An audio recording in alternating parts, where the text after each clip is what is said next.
welcome. My name is Allison. I am a knitter based in Nebraska, and this is my little show and tell that I do every couple of weeks on the internet, where I just share everything that I have been working on lately in the fiber world. And we got Jackie. Oh boy. You gonna go over there? No. Nope, leave that alone. Jack hates it when the blinds are down, but if the blinds were up, you would see directly into my neighbor's house. And so he keeps trying to like smack at the blinds so that I will open them, but I'm not going to. Okay, I think we are finally settled down enough to start filming. I swear, I would have said like that the universe did not want me to film today, except for it's mostly just Jack. He has just been like, every time I tried to sit down to start filming, he immediately started causing trouble. So he's had plenty of attention, and now he is sitting on my lap. I'm not sure how much of him you can see, but let's get into it. First things first is what I'm wearing. So this is the Petite Knit Zipper Sweater. I have a whole video on my channel. I'll put a link to it in the description down below that talks about this pattern only. It's a video specifically only about this pattern, and it talks about all of the changes that I made to this particular version. I did use the men's pattern because that's the one that I already had, and just did a couple of tweaks to make it look like the women's version and to fit me a little bit better. This was knit with Knit Picks Swish DK in their bare undyed colorway, and I held it double with a lace weight in like a camely kind of color, and I can't quite remember exactly what that yarn is off the top of my head, but I'm sure I say it in that other video. And I am finally like back into zipper sweater weather. It is freezing today. Today it's like 20 degrees, which in Celsius, that's gotta be, it's less than 0, because for us 30 degrees is 0. Because it's superwash, and I don't know if this is just me, but I feel like superwash yarns are not as breathable as non-superwash. So I feel like this sweater is quite like insulating. It's very warm, and so I don't wear it unless it's actually really, really cold out. So I have been wearing this sweater a lot recently. I have also been wearing my Ozetta oversized seasons cardigan a lot lately, which kind of has me wanting to knit both of them, like this zipper sweater and the oversized seasons cardigan, in a different color, because both of them, the other one is like just white, this one is a kind of like marled creamy white, and both of them, the like cuffs or the edges of the sleeves are starting to look a little bit ratty. Not like bad, they're not really pilling, it's more so that just like they're just picking up like dirt and stuff, and I really like don't want to have to wash the whole sweater. I suppose I could wash just the sleeves and try to get, or just like the cuffs, and try to get some of the discoloration out, but I definitely think I need to do a couple more knits in a darker color. All of which reminds me that my mom was kind of wanting to do like an unofficial zipper sweater knit along, where she and anyone else, I suppose, who would want to join along would knit a zipper sweater at the same time, and we can chat about it basically. So if there's anyone else who is interested in doing a zipper sweater knit along, let me know in the comments down below, and I'll kind of write up the general outline for when to have things done by. It'd be super unofficial, not like no prizes or anything, but it would just be like a group of people knitting the zipper sweaters. So please let me know if that's something that you are interested in. But that's it. I want to talk about my first finished object, which is my Leelanau sweater. Where are you going? No, this is for me. So this is my Leelanau sweater that I have knit for my husband for his birthday / Christmas this year. I knit this in Cascade 220 in the shades Atlantic, and then the gray, I believe, is called Silver Gray. And this flew off the needles. So I think last time I showed it to you, I had just most of the body done. I was just working on the body, and obviously the whole thing is done now. I have not blocked this because I just finished it last night and my husband is on a work trip. He'll get back today, but I want to have him try it on before I block it, just to make sure that if I need to like get a little extra room in the sleeves or do any kind of tweaking, that I can have him try it on first and get it to fit correctly. But it should, fingers crossed, fit him pretty well. I've tried it on myself and I think it fits me pretty nicely, which is good to know. The sleeves and the length is longer than I would want it for myself, but I did it based off of one of his sweaters that he wears all the time. So like I said, fingers crossed, hopefully it will fit him perfectly. As far as colorwork sweaters go, I think this would be like best case scenario, like a really good first colorwork sweater to do, because the colorwork is super easy. You really don't need to refer to the chart after you've done it a couple of times. You know how the stitches are supposed to line up.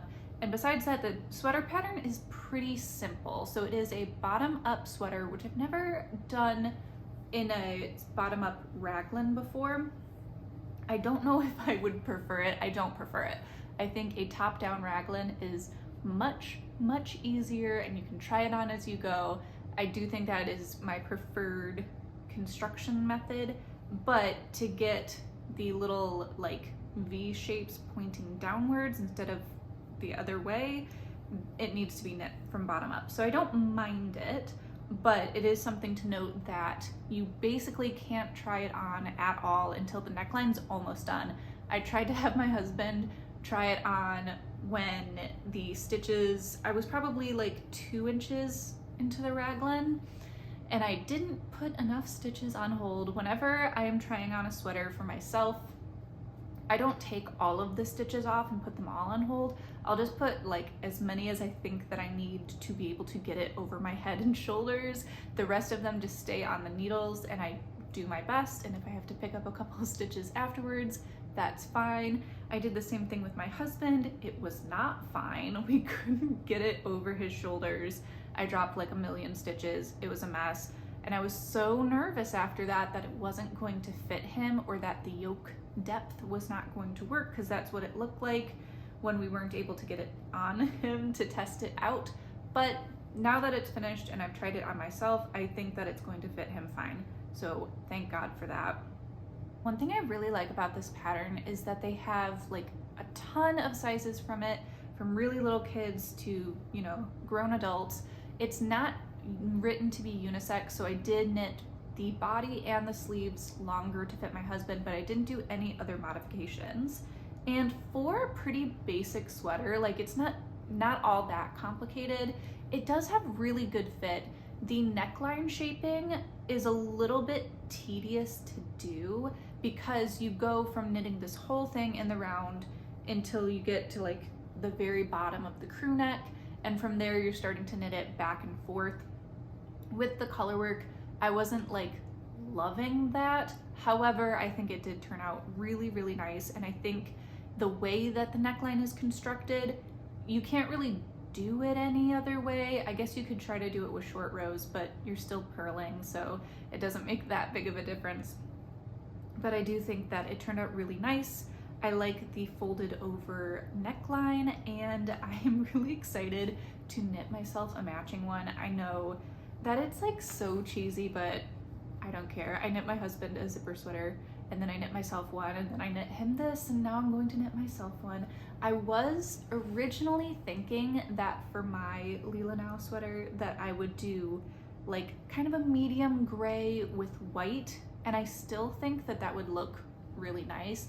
But now I'm kind of thinking of doing like a dark eggplanty burgundy as the main color, and like hot pink for the color work contrast colors. You know, that kind of like it should clash but just doesn't, like it just works. I've just like had that picture in my mind, and I think that it would look really nice. I think what I might actually do, if I do it in the really loud colors, I think what I'd probably do is like a 3/4 sleeve on mine with a I-cord like bracelet edge to the sleeves and maybe a little bit cropped, because I know that that's not the kind of sweater that I would wear every day. But if I were to do it with the gray and white, then I would probably make it pretty standard, because that is a very workhousey, any kind of day, wear to the office, wear anywhere sweater. So I was looking at this against the pattern measurements, and it is kind of in between a medium and a large. I had intended to knit this as a medium, but for some reason my gauge always gets wider on color work, and I think that's because I'm stretching the stitches as I go to make sure that my floats aren't tight, because it just like rankles my soul to see floats that are too short, and it like bunches up the fabric. I can't stand that. So I really wanted to make sure that my floats were not too tight, and because I think the way that I do that as I'm knitting is I literally like stretch out my stitches before I do the contrast color. And I think because of that, it changes my gauge a little bit. So even though I knit a gauge swatch, this ended up just a little bit bigger than I intended it to. So that's something to note if you, like me, are really over the top about making sure that your floats are loose. So it's kind of funny. I just finished this sweater and I saw one of my Instagram mutuals, someone who I talked to on Instagram, who also on YouTube is Balanced Skein, Kendra. She is also knitting a Leelanau, I believe for herself, and she is doing a medium gray, and the contrast color is red, and it looks really cool. So if you are interested in seeing another version, I am sure that she will do a YouTube video on it soon. I think this is just such a great classic wintry sweater. I think that it's going to be nice and warm for him, and I think he's really gonna like it. So when he gets back and can try it on, I will probably post some pictures on Instagram. You can find my links to social, everything is down in the description, so you can check that out there, and I will probably put a picture up in the next video. I don't know, I haven't decided. Pardon this interruption from editing Allison, but the universe was really against me trying to get this podcast out there. The rest of the video quality for this video is just going right down. I really don't know what I accidentally did to mess up the video quality, but it's not great. It's super grainy. Sorry about that. You have been forewarned. Take it away, grainy Allison. I have another kind of small finished object, but I have a little pair of hand warmers. I'm going to read the name of these exactly off of the pattern here because I'm fairly confident that I'm going to butcher each word. So these are the Borrowdale Esk Hause Mitts by Agata Makowitz. I will put all of the text on the screen so that you can read it, but I was in need of a quick little gift knit and basically knit these. Each one took one solid evening to knit. I have had the pattern for this since last Christmas. My mother-in-law gifted me this pattern with the yarn, and I never got around to knitting it last winter. And then like during the summer, you're not gonna be knitting little hand warmers, but I was in need of a gift knit and I wanted to knit hand warmers because I knew that that would be useful for the person that I'm giving them to. And I came across this pattern sitting upstairs with all of my yarn and decided that it would be the perfect thing. But I did not use the yarn that was intended. So my mother-in-law gave me this pattern with the yarn. I will read it. It is just like really lovely, very squishy, non-superwash yarn. I'll read the description so I'm not describing a yarn for you. The name of the yarn is Lore, and it is from the Fiber Company. And it says, processed in a mill in England's historical textile region of West Yorkshire, Lore is made of 100% lamb's wool from the Romney sheep breed. It's an honest woolen spun DK weight yarn that blooms into a beautiful knitted fabric, perfect for everyday knits. We named this yarn Lore to honor the stories that we create with wool. Great stories happen to those who knit them. Won't you share your knitting story with us? Which I thought was very sweet and worth reading. But it is a non-superwash wool, which I really prefer. I love a non-superwash wool, but the person that these are going to needs them to be easily washable. So I knit these with actually the same yarn as this sweater. So this is the Knit Picks Swish DK in their bare undyed yarn, and it is a superwash yarn, so these should theoretically be pretty easy to keep clean, even though they are a white color. And they're just cute little half hand mitts. The pattern actually is written to be quite a bit longer than I knit these. So it's meant to go kind of like all the way up your arm as like arm warmers. I'm actually really curious to hear what other people think, because I kind of feel like a hand and wrist warmer is almost more practical than a full on like arm warmer. Because I can show you, you can kind of see on the pattern paper, they're meant to go like basically all the way up your arm.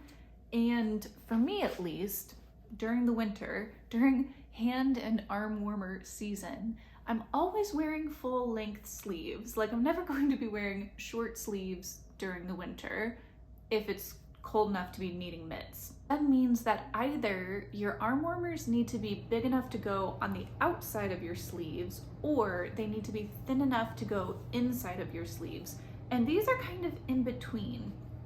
So like it's a little bit loose around the wrist. These are knit kind of with neutrally-ish ease. So there's a little bit of room at the wrist, but not enough to like go on the outside of a sleeve. But it's also kind of bulky underneath a sleeve, if that makes sense. So if this was all the way up the arm, for me at least, I know that I would get annoyed like moving my arms and feeling like the different fabrics not wanting to move against each other. But that could just be a me thing. That's absolutely possible. Regardless of the length, I do think that this pattern is really beautiful. The pattern is written both fully like written instructions, line by line, telling you what to do, or they have charts for all of the cables. So for me personally, I'm much more of a chart knitter than I am a reading line by line pattern knitter. So I really prefer having the option of charts. I really like that they had both, because I know there's a lot of people who much prefer having written instructions. But for me, I literally just take a Post-it note and I move it up each line and can kind of just see what I'm doing instead of having to read through it bit by bit. I really like that these kind of look like they took more effort than they actually did, because the double moss stitch throughout it creates such a pretty texture. And then you have the cables on both sides, and then the cable for the thumb wraps all the way around the thumb. I think that looks really pretty. It's really nice, but it's really, really easy to knit and also very quick. For me, I kind of find 1x1 ribbing, which is essentially what you're doing for double moss stitch. It's just, you know, changing the placement. My muscle memory for 1x1 ribbing is really good, so I don't really have to pay attention to what I'm doing so much. And then you just get to the areas where there's cables and you do the cables. I found these to go on and off the needles so quickly, which was really nice. I kind of needed that. I have felt like I have a ton of different works in progress right now, and I'm finally getting through them. Like I finished my husband's sweater. There's nothing I can do for the vest that I'm knitting my dad right now. I don't have like a big sweater on the needles for me right now, so I just have a couple of like little accessories, and it's starting to get through things, clearing my needles. Literally my needle case, because I have a full set of like interchangeable needles. All of the needles besides one are in the case right now, which is just like crazy for me. I feel like all of my needles have been in so many different places lately that it's nice to kind of start feeling like things are off of my to-do list, which is much needed. This really hit like the best of both worlds for me for gift knitting, in that it was pretty easy to do. Like you have to pay attention to the charts or the pattern wherever you're at, but it's also pretty intuitive. Like if you got distracted and just kind of kept knitting while you were watching TV, like I have started the new season of The Crown and it is like hard to not watch it. But if you're just paying attention to something else, you're probably not gonna miss anything. There's a pretty good distance in between doing the cables. And it keeps your mind engaged, but they also go really, really quickly, and they like look kind of impressive, but they weren't that difficult to do. I feel like that's just like the perfect recipe for a gift knit. So I'm excited to give these to their recipient, and I will let you know how they are received. So the next thing that I have to show you is it's not a fully completed finished object because I have one full sock, but I am determined to finish this set of socks. I have cast on the second sock already, so I have no excuses, but this is a self-drafted pattern. I am calling them the Coziest Cable Socks because I think I am going to put this pattern out into the world so other people can knit it, because I think it would be kind of like a perfect first cable project if you are comfortable with socks or comfortable with the techniques that you need to be able to make socks. So the reason why I think this would actually be a really great first cable project is because, kind of like those mitts, how I was describing that they're like the perfect in between of like looking really nice and not being that much more effort than to knit something plain. So if you are someone who like wants to get a little bit of practice with cabling, but also feels like somewhat overwhelmed with having to cable like every other row or having to do cables every 2 or 3 rows, this, I mean, I think on this sock there's like 10 total rows in which you're doing any cabling whatsoever. So if you're comfortable with the basics of knitting a sock and you want to have the practice of doing a couple of cables, this is a really easy way to do it.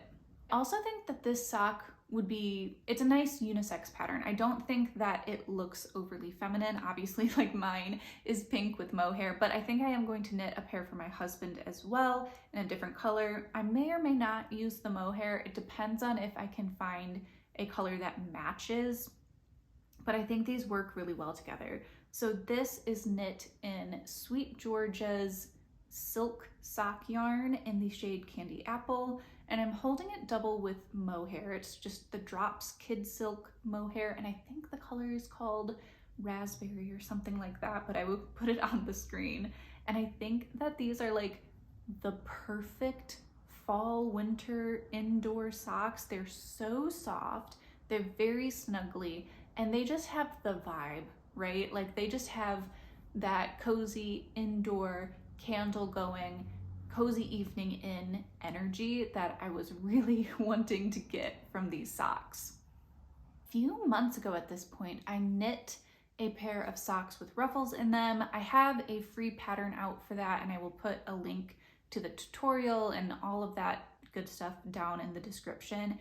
But that was the first time that I used mohair in like the heels and toes of a pair of socks, and it's like a game changer. It makes them so soft, so cozy. Your feet, like it's not, I know some people find like mohair can be a little bit itchy. I don't find that at all, but like on your toes especially, it's just so cozy. You know those like the kind of fuzzy socks that people get, you know, pre-made.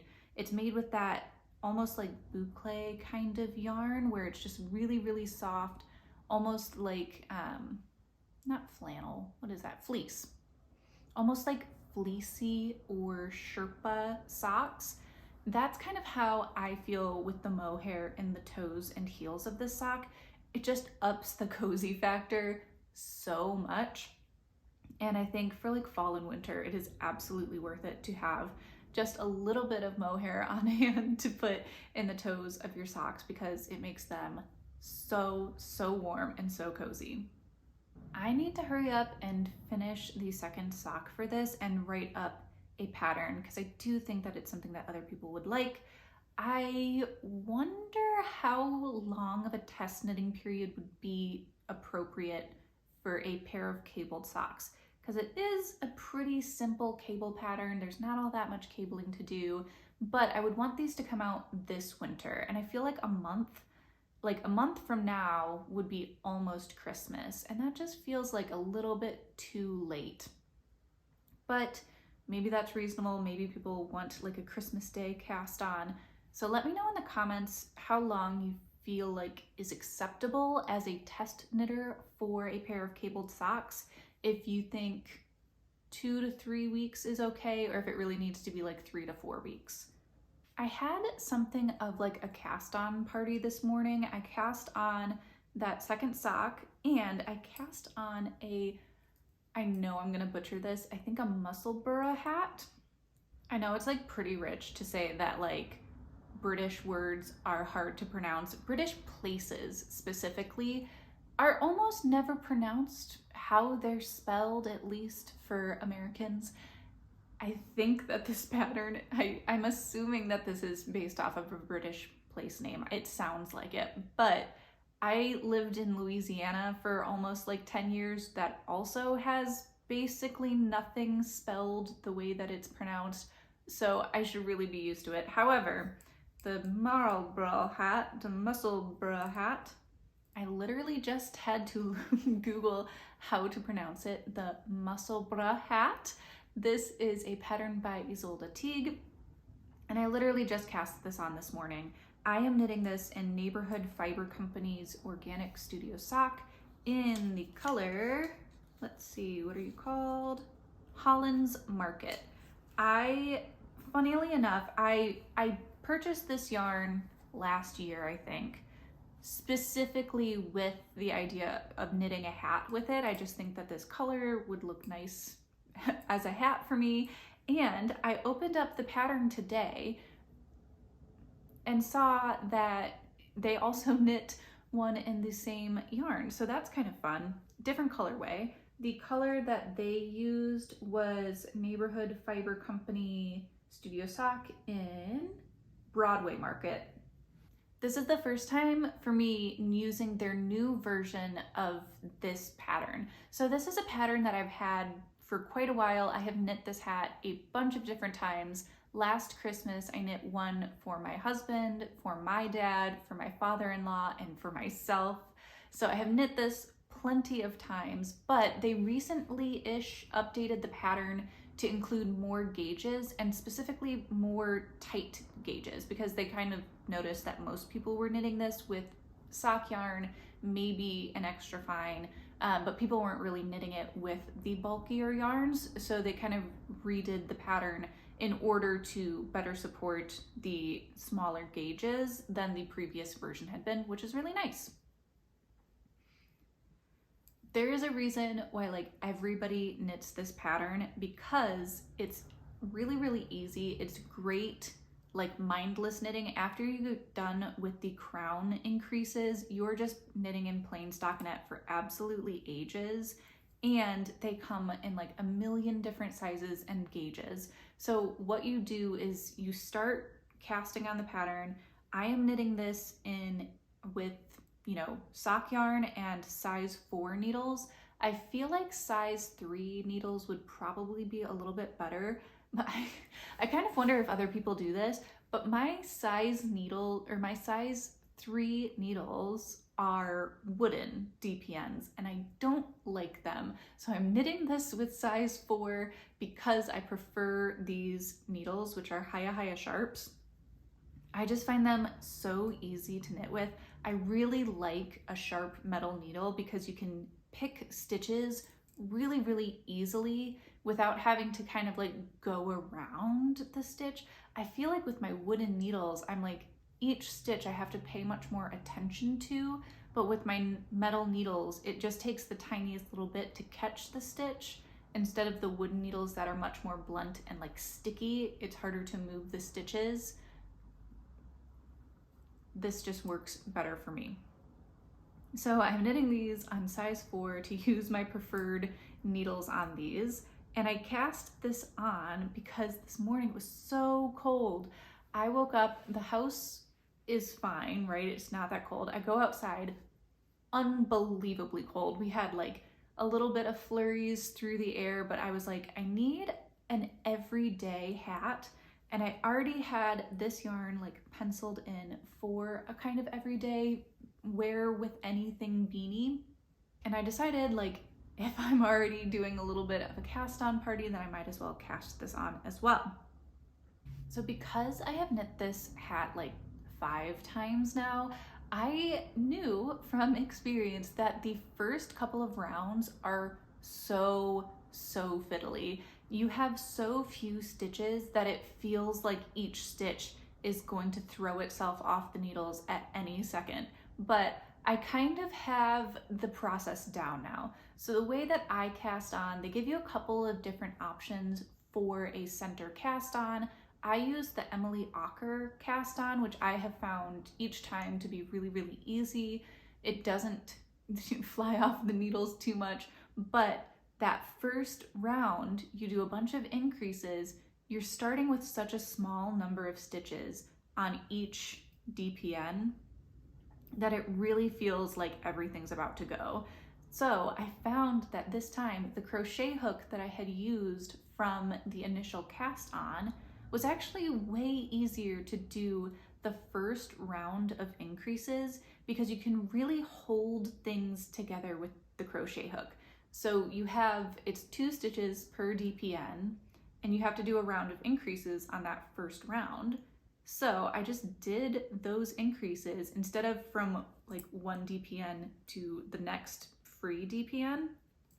I did it from the DPN onto the crochet hook and then just put it back onto the needles. I found that way, way easier than fiddling around with a DPN because the hook kind of helps you prevent yourself from losing those stitches. So I think that is a little hot tip. If you are interested in knitting this pattern, keep your crochet hook handy after your cast on for the first couple of rows because it really helped me to like keep everything from falling all over the place. This teeny tiny crochet hook, it's one of those craft supplies that I have had in my stash, like with all of my craft supplies for like years and years and years, and you don't remember buying it or where it came from. This is a crochet hook. It says it's a size 6, 1.8 millimeters. It's teensy. I think that this is meant for crocheting with like lace weight thread to make doilies or lace. It's not something I've ever done before. I've never attempted to knit doilies or lace, but I do have a couple of tiny little hooks like this that are for that purpose. I usually use these for like picking up stitches, especially on socks, or literally just for casting on this hat. Besides having the crochet hook handy for that first like couple of rounds, I also think it's really handy to like be working at a table for the first little bit of this hat. I mostly knit on the couch, or like I'm not usually sitting at a table to knit, but the beginning of this truly is very, very fiddly with such a small amount of stitches. Same for the end of this hat. So if you've never knit it before, you knit out for the crown, down really far, and then you go back in again and basically decrease down. So the beginning and ends of this hat are very fiddly, for me at least, and I literally, I had to put it down on the table in front of me, literally roll up my sleeves, and like, it was like I was performing surgery. Like I had to just like be very intentional with each stitch because otherwise they're just so slippery and little at that point. But then you get it to like this point where you have a little bit more holding the hat together that it works a lot more easily. Before I started filming, I actually grabbed the version of this hat that I made for myself last winter because I did something a little bit different on this version. For this, I knit with a sock yarn. I think it was Knit Picks Stroll with held double with a mohair yarn. And I knit this again with the size 4 needles, which I think was a mistake. With the mohair, it created quite a dense fabric. And I was knitting on this for a while and kind of was realizing like, this hat's going to be too warm. It's going to be like more warm than I could possibly wear because it was knit at kind of too tight of a gauge for fingering weight with mohair. And the way that this hat is styled, you can either wear it like with 2 layers of thickness. It's no matter what, it's going to have 2 layers deep of fabric, or you can also fold it again and have 4 layers around your like forehead and ears. And that's the way that I prefer to style it. Otherwise, it's going to be super slouchy. I just don't love a slouchy hat on me. So for this version, as I'm knitting it, and I'm like, this is going to be absurdly thick with 4 layers deep, I knew that I would only want it to be 2 layers. So what I did was I knit it for a while, like I didn't stop at any particular point, and then cast off super loosely, and then just folded the end of it in and whip stitched it down. So you can see this is the inside of the hat. I knit for ages and then I stitched it down, and I just made sure that I was stitching it on the same row all the way around to make it fit exactly where I wanted it to. So I like tried it on inside out, marked which row I would need to stitch it on, and then I stitched the whole thing down, and it fits like perfectly to my head and ears. So that is also an option if you are knitting the Musselburgh hat and you're knitting the body of the hat and you kind of feel like you're done and you don't want to knit anymore. You can always stop, cast off, and then just sew it down to the inside, and it's still a perfectly good, very cute hat, and you get to finish knitting a little bit earlier. So the last thing that I have to show you is not a work in progress, but it is a swatch and a continuation of a story that I started last episode. So last episode, I showed a felted piece of fabric that I had knit with this knitted in yarn, and it was just so fine and delicate that it kept almost breaking, and I was just like, there's no way I can knit an entire full sweater with one strand of this yarn and have the whole thing just fall apart after one use because it's so light and airy and delicate.